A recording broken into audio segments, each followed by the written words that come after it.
ध्यायतो विषयान पुंसास संगस देशुपजायते।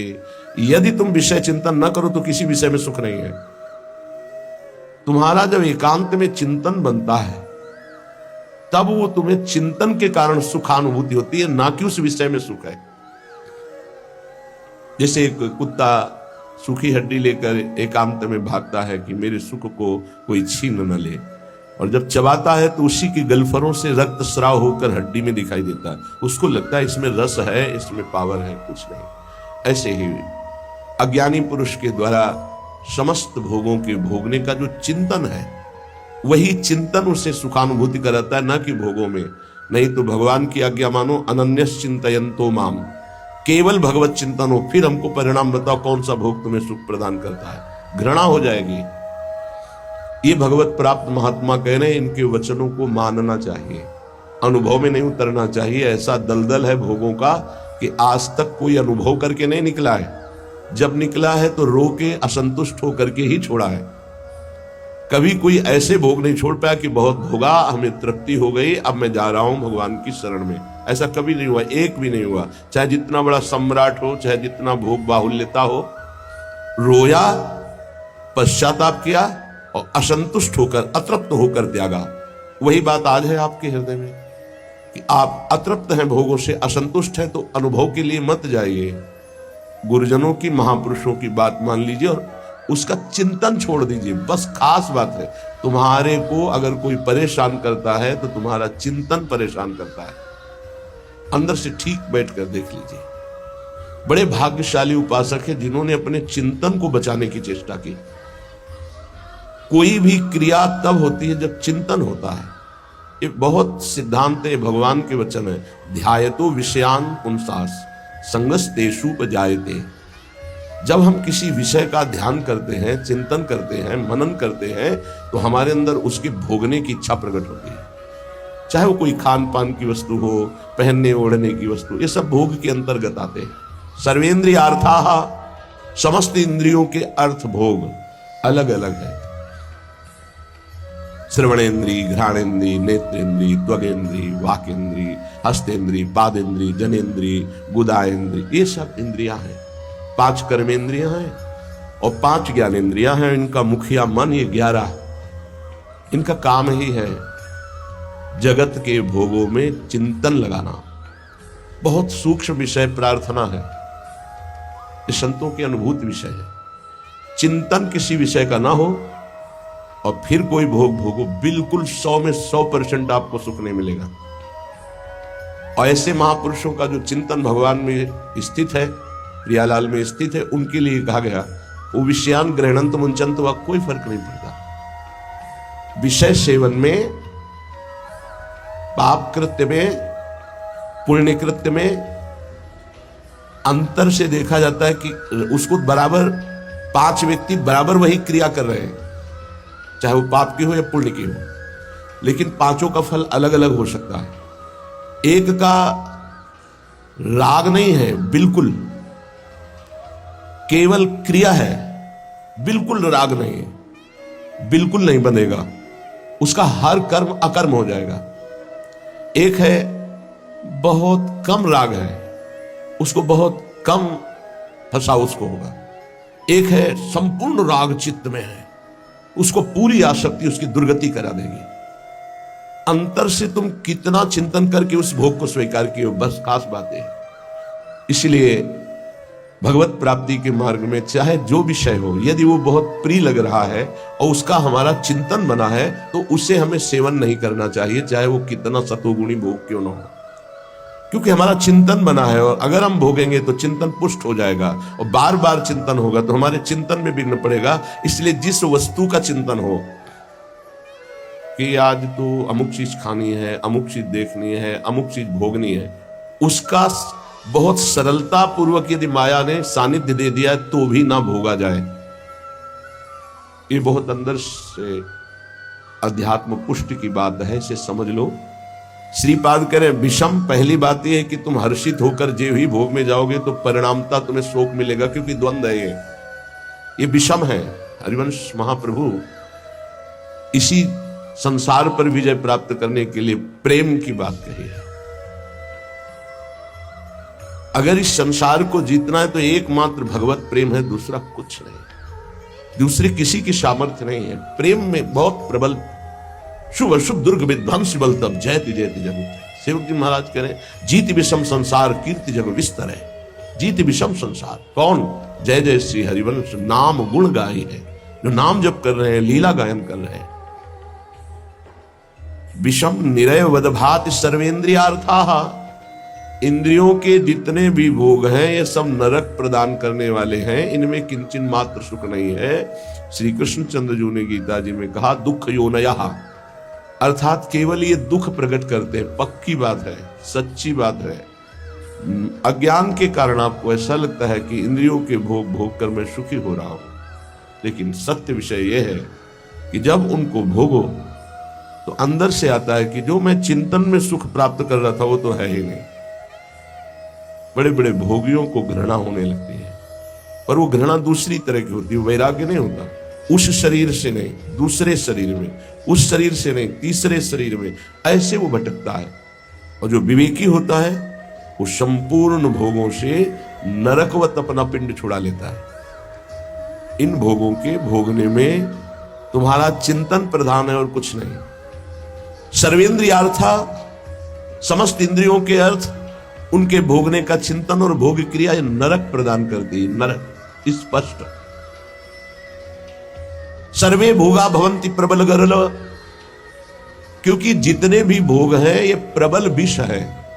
प्रबल विष, प्रबल विष का मतलब होता है तत्काल असर करने वाला। एक मीठा विष होता है, महीनों में असर करता है, लेकिन भोग तत्काल पागल बना देने वाला। चिंतन हुआ, सानिध्य भोग का हुआ, पागल बन गया, क्या करना चाहिए क्या नहीं करना चाहिए सब भूल गया।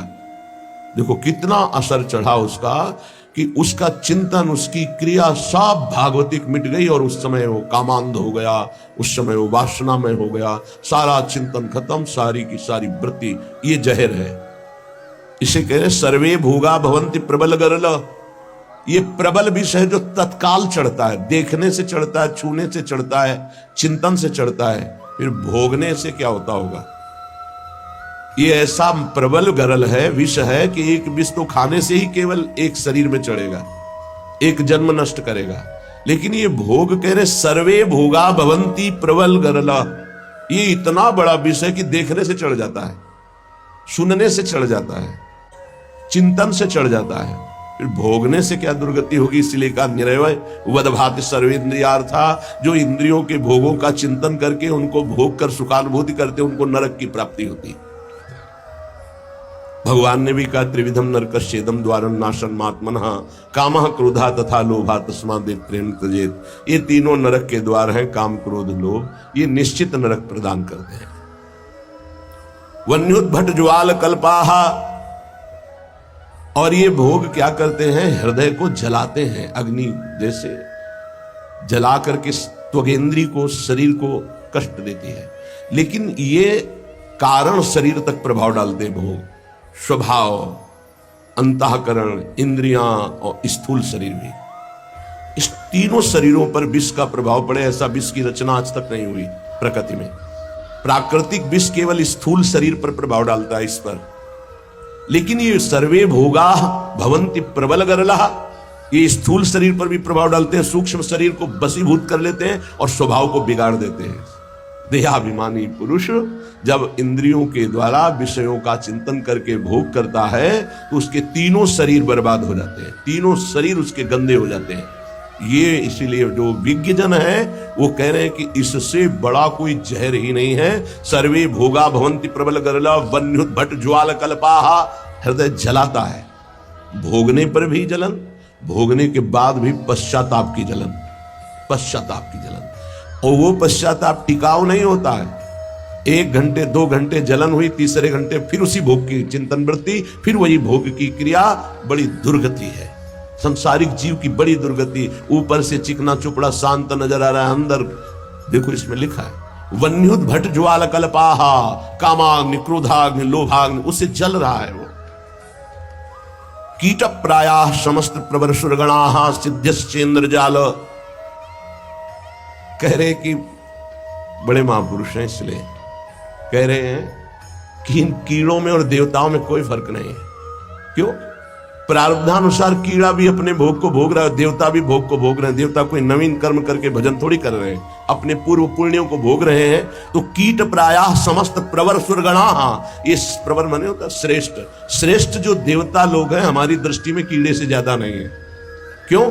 क्योंकि जैसे कीड़ा अपना प्रारब्ध भोग रहा है, ऐसे देवता अपने प्रारब्ध भोग रहे हैं। शुभ कुछ नहीं है उनके पास, नवीन कर्म नहीं। जितना रुपया जमा है उसका भोग कर रहे हैं। जैसे बढ़िया होटल है, हर व्यवस्था है, आपका पेमेंट है तो आप भोगिए हर भोग। जिस दिन पेमेंट खत्म हो धक्का मार के बाहर कर दिए जाओगे। ऐसे ही स्वर्ग से धक्का मार के गिरा दिया जाता है। उसके गले में एक माला पड़ी होती है, वो माला नित्य नवीन सुगंधित रहती है जब तक उसको स्वर्ग में रहना है। और जहां माला कुम्हलाई तो पता चला कि पुण्य नष्ट हो गया। अब उसको भारी वियोग, उसका विमान छिन जाएगा, उसका महल छिन जाएगा, उसको अप्सरा जो मिली थी वो सब भोग सामग्री एक क्षण में हटा के देव शरीर से हटा के भ्रष्ट कर दिया गया। फिर मृत्यु लोक में क्या बनेगा कि कीड़ा पतिंगा क्या बनेगा वो भगवान जाने। इसीलिए कह रहे मेरी दृष्टि में कीड़े से और देवता से समानता जब करते हैं तो बराबर नजर आता है। वो अपने प्रारब्ध का भोग भोग रहा है, अपने प्रारब्ध का। बोले मनुष्य का उदाहरण क्यों? मनुष्य श्रेष्ठ है देवताओं से। क्यों? क्योंकि राधा राधा कृष्ण कृष्ण जप करके वो भगवत प्राप्ति कर सकता है, देवता नहीं कर सकते। कीट प्रायः समस्त प्रवर सुरगणा सिद्ध्यश्चेन्द्र जाल। अब कह रहे ये जो अष्ट सिद्धियां और भी 28 सिद्धियां और भी अन्य छोटी सिद्धियां, बोले ये इंद्रजाल है, कोई भगवदानंद नहीं है। इंद्रजाल माने होता है जो है नहीं पर दिखाया जा रहा है, माया का जादू का एक नया तमाशा। सिद्धियां क्या है? माया का एक नया तमाशा। अगर उनको और क्या तमाशा, यही है अभी यहां है और इसी समय कहीं और है। जब दोनों अरे बड़े तो सिद्ध पुरुष है, अभी तो यहां हमारे सामने, तो बोले ठीक इसी समय हमारे पास भी थे, बोले बड़े सिद्ध पुरुष हैं। ये क्या है? कोई खास बात थोड़ी है। अष्ट सिद्धियां सिद्ध्यश्चेन्द्र जाल, ये इंद्रजाल माया जादू का तमाशा है। यह है प्रेम की प्राप्ति के लिए जो हमें विकलता चाहिए वो यहां कहीं नहीं टिकना। प्रायः संस्वाद्य वृंदावन रसिक रसम माद्यते मेद्य हृदयम। जिनको वृंदावन प्रेम रस की प्राप्ति की चाह है वो इतने में किसी में भी न टिके, किसी को भी स्वीकार न करे, नहीं प्रेम रस नहीं मिलेगा। इसीलिए आप देखें हमारे वृंदावन ब्रज धाम या कहीं भी जो भगवत प्रेमी सिद्ध महापुरुष है, आपको कोई जादू तमाशा कोई ऐसी बात नहीं मिलेगी। सीधे सरल स्वभाव, नमन कुटिलाई। तो यहाँ की सिद्धि क्या है? यहाँ के सिद्धों को क्या प्राप्त होता है? रुदु सुस्वरम राजन कृष्ण दर्शन लाल से। पर रोना यहाँ की सिद्धि है। जिस पर तुम हो रीझते क्या देते यदुवीर, रोना सिसकना तड़पना आहों की जागीर। ये यहाँ के सिद्धों की परिपाटी है। एकांत में बैठे हुए चिल्ला चिल्ला के रो रहे प्रभु से, हा कृष्ण हा कमल लोचन हा प्रियाजू हा स्वामी। ये यहाँ की सिद्धि है। तो ये किसको मिलती है? बोले जो मोक्ष को कड़ुआ मान करके, जो समस्त इंद्रियों के भोगों को नरक मान करके, जो समस्त भोगों को महाविष जान करके, क्योंकि ये जलाने वाले हैं, और समस्त देवताओं को भी कीड़े से भी ज्यादा भावना रखना। कीड़ा अपना प्रारब्ध भोग रहा है, वो अपना प्रारब्ध भोग रहा है। और इंद्रियां ये तो जादू का तमाशा है। गोस्वामी तुलसीदास जी ने भी लिखा है, रिद्धि सिद्धि पेरे बहु भाई, बुद्धि लोभ दिखावे आई, होए बुद्धि जो परम सयानी, तिन तन चितैना नहीं जानी। ये हमारा अमंगल कर देंगी, भगवत प्राप्ति नहीं होने देगी। इसलिए भगवत प्रेमी महात्मा कभी किसी सिद्धि को स्वीकार नहीं करता। इसीलिए बहुत सरल होते। अब फिर उनमें कोई चमत्कार नहीं दिखाई देता। क्या चमत्कार? बाहरी, क्योंकि वो इंद्रजाल स्वीकार नहीं किए। उनका चमत्कार होता है उनके समीप एक बार जो आ गया और उन पर भाव कर लिया तो उसका जीवन परिवर्तित हो गया। वो भक्त बन गया, भगवान का नाम जापक बन गया, अच्छे आचरण वाला बन गया, मनुष्य जीवन का उसको लाभ मिल गया। ये चमत्कार होता है। तो श्रीपाद कह रहे हैं श्री वृंदावन का जो महारसास्वादन मतवाला कर देने वाला, मोक्ष सुख को भी थुत्कीकृत करने वाला प्रेम है, उसकी प्राप्ति के लिए यदि आप चल रहे हो तो स्त्री मात्रे मात्र बुद्धि, बहुत ध्यान से सुनिए।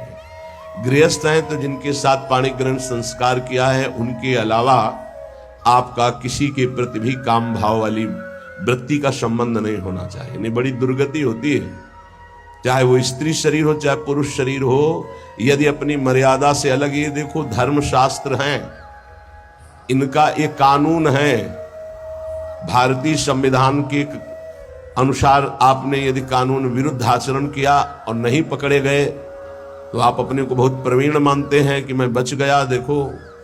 लेकिन तुम भारतीय संविधान के प्रगट में दंड ना मिलने पर ऐसा न समझ लेना कि दंड मुक्त हो गए। एक है भागवतिक संविधान जिसमें किसी की गवाही, किसी की साक्षी की या किसी की रिपोर्ट की जरूरत नहीं, तुम्हारा कर्म ही तुम्हें दंड दे देगा जो तुमने कर्म किया है। इसलिए जो पति वंचक पर पति रति करई, रो रो नरक कल्प सत परई। जो स्त्री अपने पति की वंचना करके दूसरे पुरुषों के साथ सहवास करती है, बहुत समय तक वो रो रो नरक को प्राप्त होती। ऐसे जो पुरुष पाणी ग्रहण करके अपनी पत्नी को धोखा देकर दूसरी स्त्री के साथ सहवास करता है, ऐसी उसकी दुर्गति होती है। और जो भगवत मार्ग में चलने वाले उपासक हैं, चाहे गृहस्थ हो चाहे विरक्त, समस्त संसार की जितनी भी स्त्री शरीरधारी हैं, उन सब के प्रति पूज्य बुद्धि, भगवत बुद्धि, दैवी बुद्धि, मातृ बुद्धि ऐसा कहा गया है। जिनसे पाणी ग्रहण किया उनकी बात अलग, गृहस्थी में बका सबके प्रति भगवत बुद्धि, सबके प्रति। ऐसे विरक्त भाव में गोस्वामी जी इसी की टीका करते हैं। स्त्री मात्र बुद्धि के लिए जननी सम जानही पर नारी, धन पराये बिसते बिस भारी, जिन्हीं राम तुम प्राण प्यारे, तिनके मन शुभ सदन तुम्हारे। जो आपको प्राणों से भी अधिक प्यार करते हैं, उनका मन आपका निरंतर निवास स्थान है। हे रघुनाथ जी वाल्मीकि, जो सदैव माताओं बहनों की तरफ दृष्टि केवल पूज्य बुद्धि से जाती है। ये जननी है, हम इन्हीं से पैदा हुए हैं। इन्हीं माताओं के गर्भ में बड़े बड़े महात्मा, बड़े बड़े राष्ट्र भक्त प्रकट हुए। ये दैवी शक्ति है। इनका जो अपमान करता है, निरादर करता है, नष्ट हो जाता है। बड़े बड़े अपराध रावण ने किए लेकिन नष्ट नहीं हुआ। लेकिन जब दैवी शक्ति का अपमान किया तो भस्म हो गई सोने की लंका, और रहा न को कुल रूव निहारा। बड़ी उद्दंडता करता था दुर्योधन, लेकिन बड़े बड़े महात्माओं की कृपा बनी रही उसके ऊपर। और जब उसने देवी का अपमान किया, सभा में निर्वस्त्र करने का आदेश, उसी समय सारे सुकृत नष्ट हो गए। हर महात्मा की कृपा हट गई और नष्ट, पूरा कुल का कुल नष्ट हो गया। जिनके घरों में माताओं बहनों को सताया जाता है, कष्ट दिया जाता है, वो कभी श्री संपन्न घर नहीं हो सकते। और जो माताएं बहनें धर्म भ्रष्ट आचरण करती हैं, वो कभी सुखी नहीं रह सकती, दुर्गति को प्राप्त होंगी। ये धर्म है। ये हमारा देश धर्म प्रधान देश है। बहुत महिमा इस भारत देश की गाई गई है, क्योंकि इसमें धर्म प्रधान क्षेत्र, अलग अलग भगवान ने क्षेत्र, जैसे स्वर्ग है वो भोग भूमि है, नरक है वो पाप भोग भूमि है, मृत्युलोक है, मृत्युलोक में भारत भूमि भगवत प्राप्ति का परम धर्म स्थल है। जैसे गंगा यमुना सरस्वती का समागम, तीर्थराज प्रयाग एक स्थान है अपना, उसका महत्व है। ऐसे पूरे विश्व में भारत का महत्व है। यहां भगवत प्राप्ति रूपी महान धर्म की स्थापना भगवान ने की है। ये वो भूमि है। इस भूमि में वास करने वाले के ऊपर भागवतिक शासन है, धर्म शास्त्र का। आप यहां परस्पर व्यभिचार नहीं कर सकते, जो हमारे शास्त्र मर्यादा है उसके विरुद्ध आचरण नहीं। स्त्री मात्र बुद्धि आदेश कर रहे हैं, संपूर्ण स्त्रियों में मातृ बुद्धि। देखो गांव में हमने देखा है,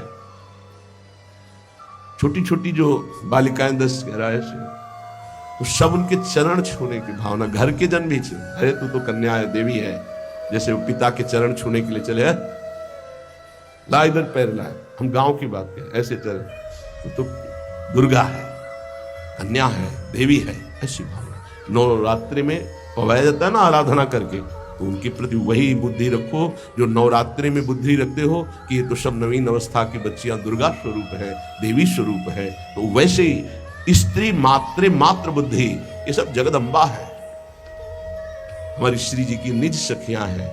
इनके चरणों में वंदना करे तो प्रिया जो से प्रेम हो जाएगा, और इनके प्रति दोष भाव करे तो नरक की प्राप्ति होगी। ऐसे ही स्त्री शरीर को चाहिए पुरुष शरीर के प्रति भगवत भाव रखना। गोस्वामी तुलसीदास जी ने लिखा है, मध्यम परपति देखई कैसे, भ्राता पिता पुत्र निज जैसे। अपने बराबर का देखा तो जैसे हमारा भाई हो तो कैसा हमारा भाव रहेगा, छोटा देखा तो पुत्र हो तो कैसा भाव रहेगा, और पिता के समान जो वयोवृद्ध बड़े हैं उनके प्रति पूज्य भाव रहता है। तो माता बहनें कैसे पुरुष को देखती है, भ्राता पिता पुत्र निज जैसे। और पुरुष कैसे दिखते? बोले जननी समझाने पर नारी, जो बड़ी माता बहनें वो साक्षात माँ है, जो छोटी हो साक्षात दुर्गा है, नवीन कन्या रूप, उनके चरण स्पर्श करे। जहां पाणी ग्रहण है वहां अर्धांगिनी भाव, स्त्री मात्र बुद्धि, समस्त चराचर जगत की ये प्रेम प्राप्ति के लिए आदेश दे रहे श्रीपाद। स्थिर चर निखिल प्राणीश उपास्य बुद्धि, चाहे जड़ हो चाहे चैतन्य हो, उसमें गौर से देखो राधा वल्लभ लाल जी की भावना करते हुए। तो राधा वल्लभ लाल जी दिखा देंगे, कह रहे स्थिर चर निखिल प्राण उपास्य बुद्धि, ये क्रूरापि पापिनो न सताम संभाष्य दृश्याश्चर्य सर्वान वस्तुतया निरीक्ष परम स्वाराध्य बुद्धिर्मम, मेरे आराध्य देव चर चर में विराजमान है। बाह्या से सार्थ लाभेश्वपि, कह रहे कि सांसारिक जितने भी लाभ हैं ये सब धोखे के हैं। समझना है, केवल समझना है, कर्तव्य पालन करना है, पर यह समझना है कि ये कोई लाभ नहीं है, धोखे का लाभ है। 1 अरब रुपया बैंक में जमा है आपके पास, बढ़िया मकान बना है, पूरे जीवन भर मेहनत की, खूब छल कपट जैसे भी बना, सब व्यवस्था कर ली, अब मरने का समय आ रहा है। अब वो कब आएगा ये तो पता नहीं, किसी का कभी भी आ सकता है, जवानी में आ सकता है, बुढ़ापे में आ सकता है, बाल्यावस्था में। यहां जो कह रहे हैं कि बाह्या से सार्थ लाभेश्वपि, जितने भी सांसारिक लाभ है वो सब बेकार हैं, बाह्य हैं। कैसे बेकार हैं? हमारे तो इतने बैंक में जमा है, इतने मित्र हैं, इतनी फैक्ट्री, ये ठीक है। फाइनल में आओ, अब आपका शरीर छूटने वाला है, अब आपके पास क्या जाएगा? हुआ ना सब बेकार। तो क्या करें? ना कुछ करें? नहीं, अपने कर्तव्य का पालन करो धर्म पूर्वक किया हुआ कर्तव्य तुम्हारी रक्षा करेगा, तुमसे पापाचरण नहीं होने पाएंगे, तुम्हें बचा लेगा। और नाम जप करोगे ये धन तुम्हारे साथ जाएगा। हृदय मुखम लानि क्रुद्धा निबुद्धि, कभी भी इन भोगों की हानि हो जाने पर मुख म्लान करके उदास निराश मत हो, क्योंकि ये कोई लाभ नहीं था जिसे तुम हानि मान रहे हो कि वो वस्तु नष्ट हो गई, धन नष्ट हो गया, हमें तो सबने छोड़ दिया, हमारा तो उपहास करते। कुछ नहीं, ये लाभ ही नहीं था। यदि नाम जप कर रहे हो तो भगवान तुम्हारे हैं, तो तुम्हें शोक कैसे आ सकता है?